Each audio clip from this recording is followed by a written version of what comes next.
Ciao a tutti e bentornati sul canale. Oggi inizia per noi un nuovo viaggio, infatti siamo in Bosnia Erzegovina e staremo qua circa una settimana e faremo un on the road che toccherà varie parti di tutto questo paese. Abbiamo deciso di dividere in due parti il nostro viaggio, quindi attivate la campanella così non vi perdete anche la seconda parte e tutti i video che verranno dopo. Ora, sperando che il tempo tenga, partiamo! Dopo un brevissimo volo di 50 minuti da Bergamo arriviamo all'aeroporto di Banja Luka, al nord del paese, e prendiamo la macchina a noleggio. Che macchina ci hanno assegnato questa volta? Una bellissima Skoda Fabia, bianca, rifletterà un po' il sole, dato che penso ci siano 45 gradi. È carina, dai, non è brutta. Una cosa che forse vi tornerà utile: in Bosnia, come in altri paesi dell'est Europa e nel resto del mondo, non c'è il roaming europeo, quindi non possiamo utilizzare la nostra offerta sul cellulare. Noi, per avere internet durante tutto il nostro viaggio, abbiamo deciso di utilizzare una eSIM, quindi una SIM virtuale di Olafly, che è anche lo sponsor di questo video. Olafly è una startup che produce eSIM per moltissimi paesi del mondo, così da poter utilizzare internet durante il vostro viaggio senza pagare costi esorbitanti per il roaming dati. Con una eSIM digitale è possibile mantenere il proprio numero di telefono senza inserire nessun nuovo chip nello smartphone, evitando così di perdere o danneggiare la vostra scheda SIM. Inoltre la consegna è immediata, appena fatto l'ordine vi arriverà tutto via mail, eliminando inutili packaging in plastica. Per attivare la eSIM basta inquadrare un QR code e in un attimo sarete connessi ad internet. Vi lasciamo il link al sito in descrizione per vedere tutte le destinazioni di Olafly e il nostro codice per avere il 5% di sconto sul vostro acquisto. Ora possiamo iniziare il nostro viaggio in Bosnia Erzegovina. Iniziamo a guidare in direzione Sarajevo. Ci sono alcuni tratti di autostrada, ma per la maggior parte si viaggia su strade statali con una media di 50 km/h. I paesaggi e i paesi che attraversiamo sono da subito molto verdi e scenografici. Il primo impatto è davvero positivo. Dopo un pranzo in una trattoria locale, un bel po' di coda e 5 ore di viaggio, arriviamo finalmente a destinazione. Il nostro appartamento è in una bellissima posizione a 5 minuti dal centro.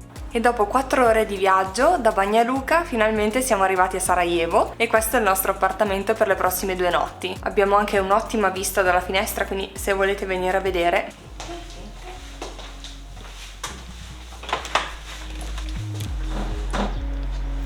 Ti cavi però. Cavi, fa niente.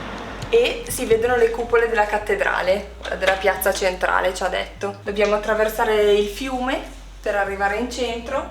Il salotto è molto grande. Adesso ci riposiamo un attimino perché dopo 4 ore di guida, soprattutto il Paolo è abbastanza stanco, e poi andiamo a fare un giro a Sarajevo di sera. Sappiamo che per la maggior parte di voi questo paese potrebbe richiamare alla mente le immagini della tremenda guerra svoltasi qui negli anni 90. Non siamo minimamente competenti per affrontare e raccontarvi la storia di questo paese, una tragedia così recente che è ancora impressa nelle menti degli abitanti di Sarajevo e della Bosnia. Con questi video vogliamo principalmente far conoscere la bellezza di questo paese, le ricchezze artistiche e naturali che ha da offrire e di come sia rinata splendidamente dopo una ferita così profonda. Usciamo per la nostra prima sera a Sarajevo. In centro ci sono molte più persone di quelle che ci aspettavamo e notiamo subito quanto questa splendida città sia multiculturale. Di fronte a noi abbiamo una chiesa cattolica e a meno di 100 metri svetta il minareto di una moschea tutto illuminato e sentiamo il canto di preghiera del muezzin. A metà della centralissima via Ferradia si trova una linea che è un po' il punto d'incontro delle diverse culture e architetture che convivono a Sarajevo. Si passa dagli alti palazzi in stile austro-ungarico a costruzioni tipiche ottomane, case basse, botteghe e moschee. Tutto questo ci affascina fin da subito. Non perdetevi Moritza Han, un angolo seminascosto della città vecchia con un cortile dove potrete sedervi per bere un caffè, davvero bellissimo. Fermiamo per cena al Kolobara Han, un ristorante immerso in un giardino che offre cucina tipica bosniaca. Facciamo un'ultima passeggiata tra i vicoli della città vecchia, chiamata Baskarsia, dove ora ci sono molte meno persone rispetto a prima e ci avviamo verso casa, dato che domani sarà una giornata molto impegnativa.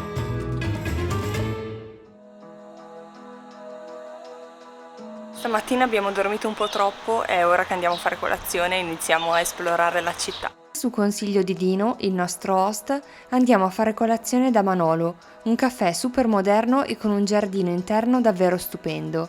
Paolo ha preso i pancake con la Nutella, mentre io del banana bread. È tutto davvero ottimo.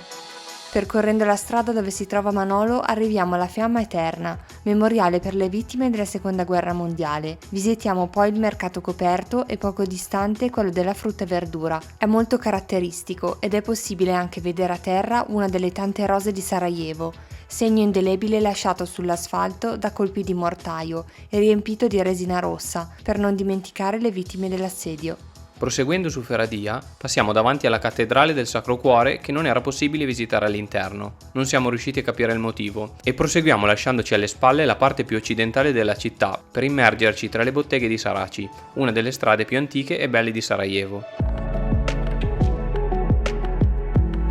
Ci fermiamo ad ammirare l'imponente moschea di Gazi Husrev Beg, scusate la pronuncia, la più grande moschea storica della Bosnia-Erzegovina e una delle strutture ottomane classiche più rappresentative dei Balcani. Purtroppo non abbiamo potuto visitarla perché era chiusa per i festeggiamenti del Capodanno islamico. Il biglietto comunque è di 3 marchi, circa 1,50 €.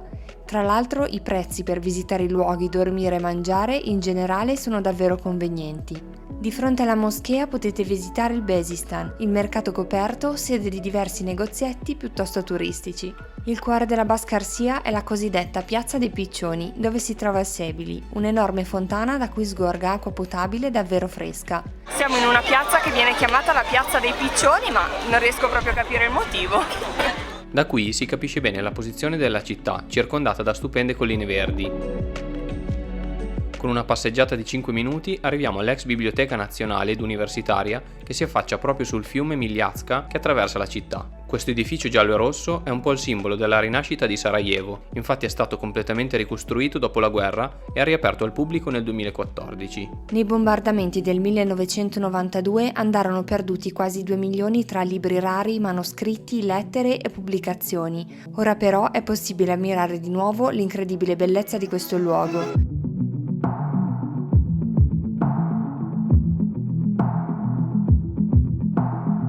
Il lavoro di ricostruzione che è stato fatto è davvero incredibile. Le decorazioni, le vetrate, i giochi di luci ne fanno un luogo assolutamente da visitare. Il biglietto d'ingresso è di 10 marchi. Dopo questa splendida visita, ci incamminiamo in salita verso il quartiere di Vratnik, precisamente verso il Bastione Giallo, fortezza costruita intorno al 1730 e da cui si gode di una vista panoramica incredibile sulla città. Dopo la salita, fermatevi a bere qualcosa al piccolo bar costruito proprio sul bastione, molto bello e rilassante. Nel giro di mezz'ora il tempo cambia drasticamente e il cielo diventa nero. Per fortuna abbiamo con noi gli impermeabili perché in poco tempo inizia a piovere davvero forte. Siamo passati dal sole cocente a cielo completamente nero nel giro di mezz'ora. Penso che tra poco prenderemo l'acqua. Ma noi? Ma noi abbiamo l'impermeabile, siamo attrezzatissimi. Piove?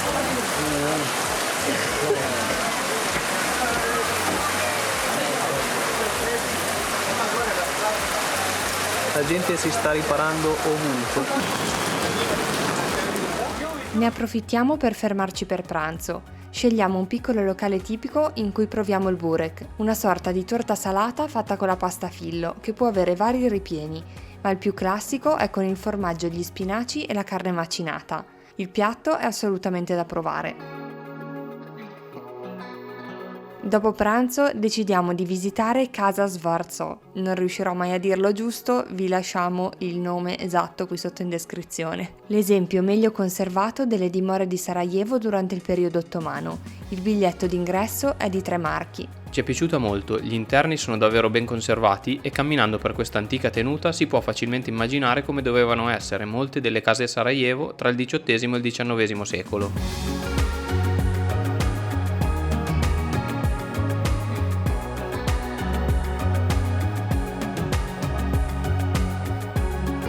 Tornando verso il centro poi ci fermiamo per provare finalmente il tipico caffè bosniaco. Bevo finalmente il mio primo caffè bosniaco che non vedevo l'ora di assaggiare e tra l'altro lo servono sempre con dei dolcetti che io adoro. Il caffè so che bisogna farlo riposare un bel po' perché ci sono un sacco di sedimenti che devono riposare sul fondo ed è abbastanza forte. Lo servono in una piccola caraffina di rame e ci sono tipo 3 tazzine dentro la caraffa, quindi c'è un bel po' di caffè da bere. Ci imbattiamo anche nella vecchia chiesa ortodossa, piccola ma caratteristica, e ci perdiamo poi per un po' nei vicoli che portano il nome degli antichi mestieri che si svolgevano qui. Una delle ultime tappe della giornata è la galleria fotografica 11795, che racconta i tragici eventi avvenuti a Srebrenica proprio nel luglio del 1995. Vi consigliamo di prendere l'audioguida, in più volte non ho trattenuto le lacrime. Prendetevi almeno un paio d'ore per ascoltare tutta la storia, per dar voce alle 8.372 vittime e perché cose simili non si ripetano mai più. Decisamente scossi, cerchiamo di assimilare quanto abbiamo appreso e continuiamo a visitare Sarajevo, una città che stiamo davvero amando per la sua vitalità e il suo essere così multietnica e cosmopolita. Passiamo vicino alle rovine del caravanserraglio di Taslihan e dopo un salto veloce in appartamento usciamo di nuovo per cena, passando per il Ponte Latino. Su questo ponte fu assassinato Francesco Ferdinando d'Asburgo, uccisione che portò allo scoppio della Prima Guerra Mondiale, la famosa goccia che fece traboccare il vaso. Ceniamo in centro con un'insalata per non mangiare ad ogni pasto della carne, perché abbiamo notato che c'è veramente in ogni piatto tipico. E poi ci dirigiamo a uno dei tanti negozi di dolci per provare i baklava e comprare un po' di deliziosi lokum da portare a casa.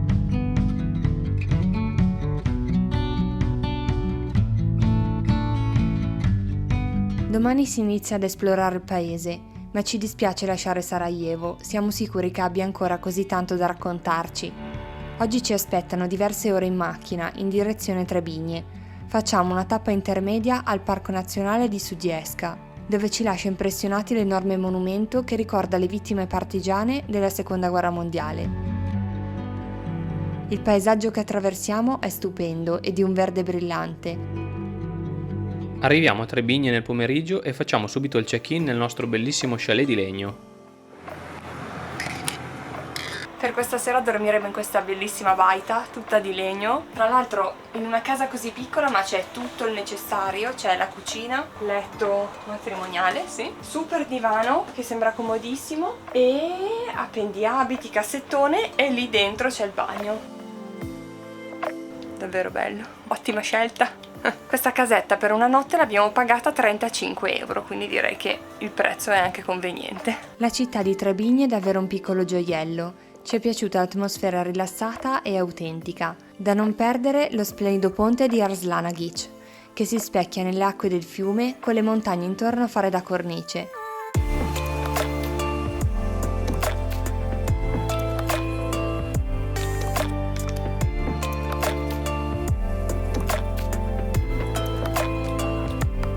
Il centro pedonale poi è davvero carino, con un sacco di verde e tutte le vie lastricate in pietra bianca. Da vedere la cattedrale ortodossa all'interno del grande parco cittadino.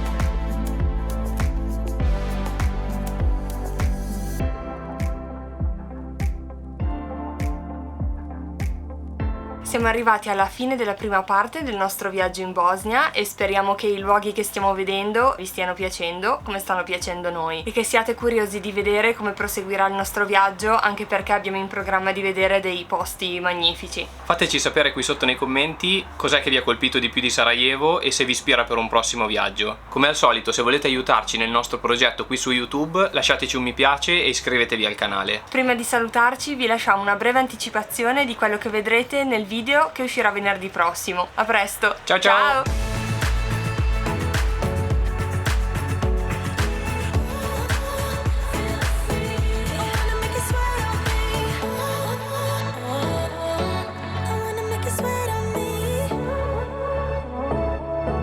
I